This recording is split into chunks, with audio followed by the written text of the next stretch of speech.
Oke ya, di sini bisa kita lihat di ininya, mana di sini? Oke, nah sini ya. Jadi di ini sebagai proyeknya, misalkan manufaktur ya, manufaktur itu tadi ada permintaan, produksi sama persediaan. Ya, itu udah kalian pelajarin. Nah, lalu sekarang di sininya, yang ini kita lihat di apa? Kita hanya menggunakan sebuah yang ini ya, nanti dinamik ya, menggunakan simulasi dinamik karena permintaan atau produksi yang tidak menentu atau tidak pasti. Oke, setelah itu kita pilih yang ini. Nah, sekarang tadi ada 3 flow ya, 3 stok ya, 3 stok itu. Nah, kita bisa gunakan. Nah, ini semua sedikit di yang dimaksud dengan dinamika sistemnya itu ada stok. Stok itu tadi yang menjadi level. Tadi ada permintaan, produksi, persediaan. Ketiga level ini mempunyai rumus masing-masing. Tetapi karena kita akan membuat simulasi ini dinamik atau ketidakpastian, misalnya produksi hari ini berapa, besok berapa, lusa berapa.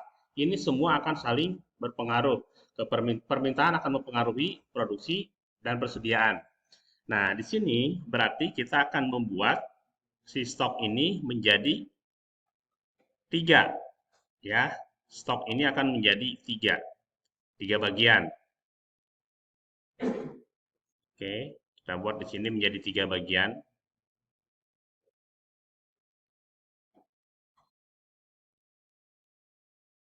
Nah, walaupun penempatan ini tidak terlalu berpengaruh, yang berpengaruh itu pada saat kita menggabungkan ketiganya menjadi causal loop diagram, hubungan sebab akibat.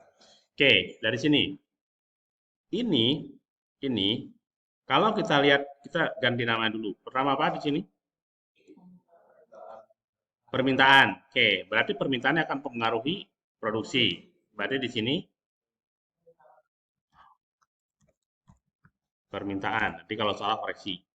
Terus yang ini produksi.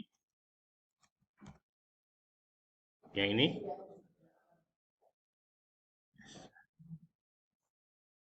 persediaan. Nah, oke, persediaan. Oke, permintaan. Kita rubah dulu di sini. Posisikan aja karena nanti ini akan bukan mempengaruhi ininya, apa namanya? Hanya akan mempengaruhi hubungan sebab akibatnya gimana.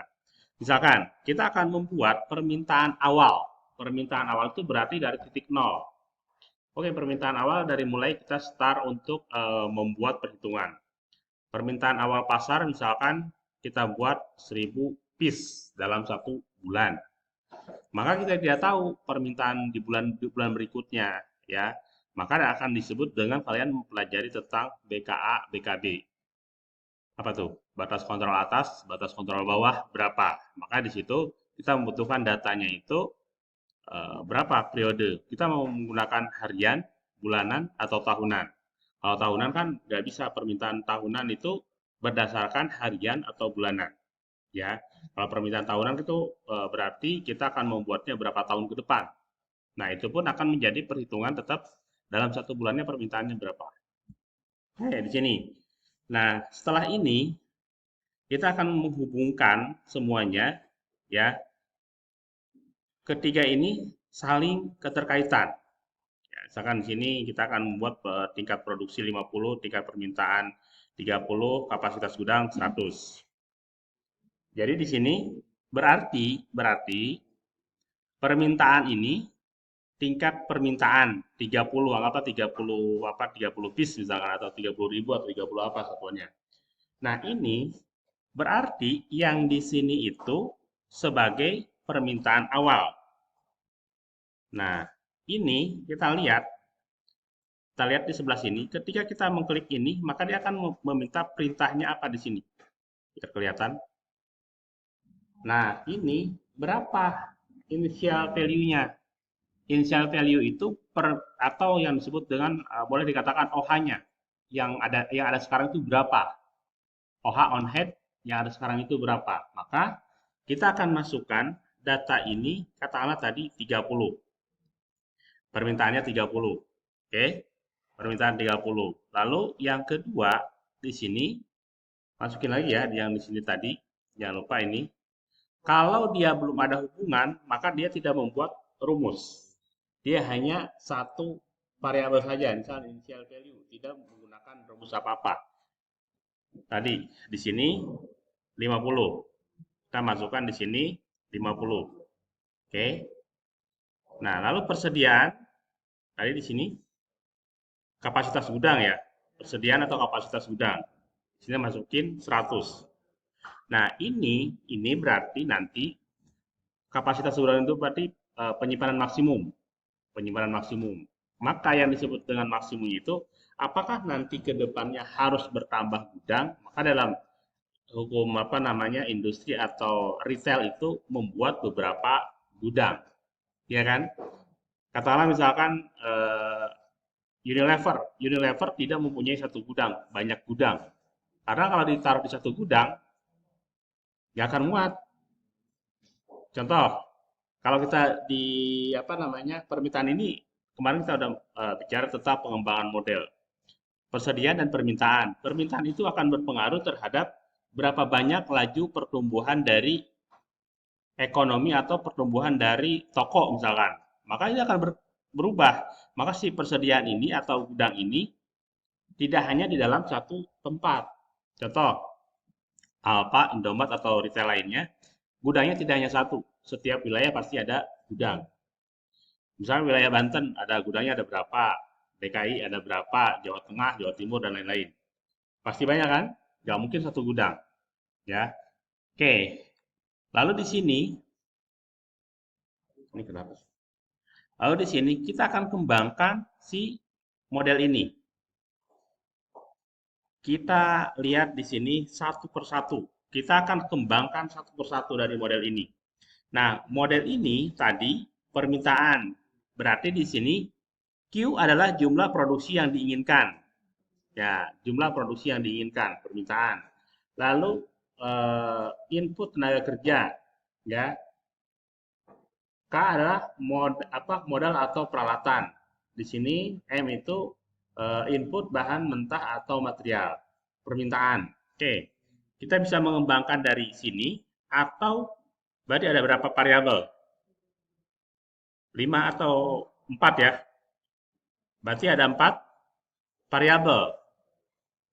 Faktor produksi tambahan relevan seperti teknologi manajemen atau faktor lingkungan lainnya. Nah, keempat variabel ini, kalaupun bisa kita masukkan, dimasukkan. Kalaupun tidak bisa dimasukkan, karena di sini, di dalam simulasi ini setiap variabel harus mengandung angka. Kalau tidak mengandung angka, itu tidak perlu dimasukkan. Misalkan ini ada dimasukin T, itu adalah produk apa tambahan yang relevan seperti teknologi, manajemen, faktor lingkungan dan lainnya. Bisa masuk atau tidak, ya kan? Itu dikali atau ditambah atau dibagi.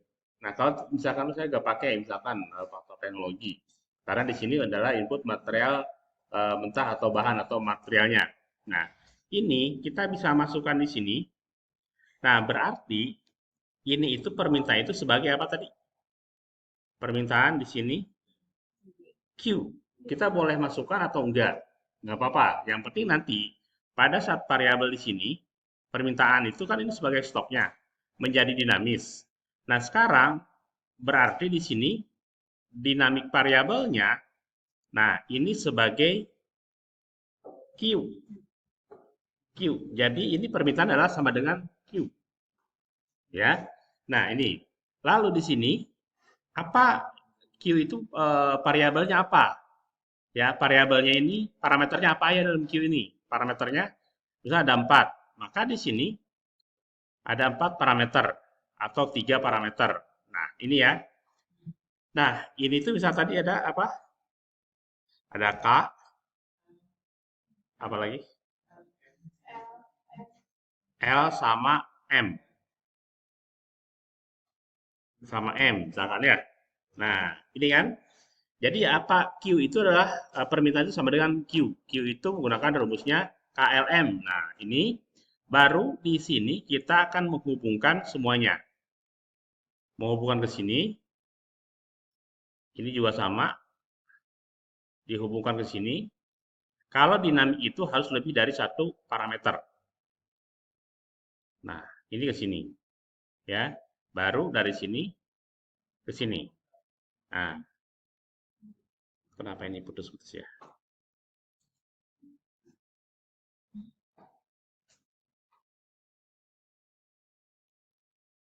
Oke. Nah, ini ya. Atau, sorry, kalau ke sini nanti dia berbeda. Menjadi parameter ini sebagai apa? Flow. Sebagai masukan ke permintaan. Nah, berarti di sini sebagai in underscore permintaan. Nah, sebagai in dari permintaan. Masuk ke sini juga kan? Nah, ini baru kita masukkan dari sini menjadi ke sini. Karena permintaan sebagai in permintaan itu sebagai permintaan, kalau ada lagi nanti kita bisa ngambil oh permintaan itu karena pertumbuhan pasar misalkan. Pertumbuhan pasar itu akan mempengaruhi permintaan. Berapa persen pertumbuhan pasarnya dalam satu tahun, satu bulan. Kalau dihitungnya satu tahun, berarti satu bulannya berapa persen. Misalkan permintaan pasar atau retail ini dalam satu tahun itu 5% atau 2%. Berarti 2% dibagi 12, 0, berapa persen per bulannya pertumbuhannya. Maka dalam pertumbuhan ini akan mempengaruhi permintaan. Ya, di sini kita akan tambahkan lagi misalnya parameter ini pertumbuhan pasar. Nah, berarti ada parameter lain di sini sebagai dinamik pertumbuhan pasar. Pertumbuhan istilah itu. Nah, pertumbuhan pasar. Di sini ada yang disebut dengan parameternya berapa persen pertumbuhan pasar. Misalkan kalau satu tahun 5% atau 2%, berarti satu bulannya berapa persen? Parameternya di sini persentase pasar.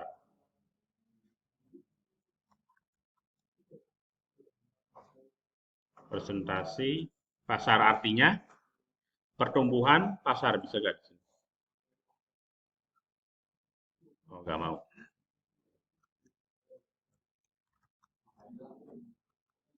Oke, dari ke sini.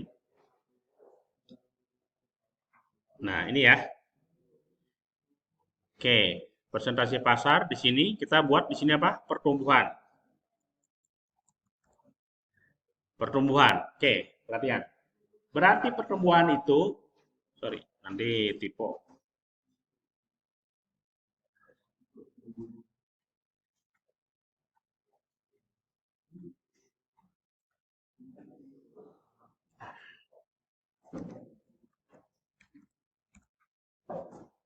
Oke, pertumbuhan. Pertumbuhan itu dari mana dasarnya? Dari mana? Dari permintaan. Permintaannya sekarang yang ada sekarang misalnya 30, pertumbuhannya berapa persen tiap bulannya. Maka dari sini ini yang disebut dengan bagaimana hubungan sebab akibatnya yang akan mempengaruhi nilai.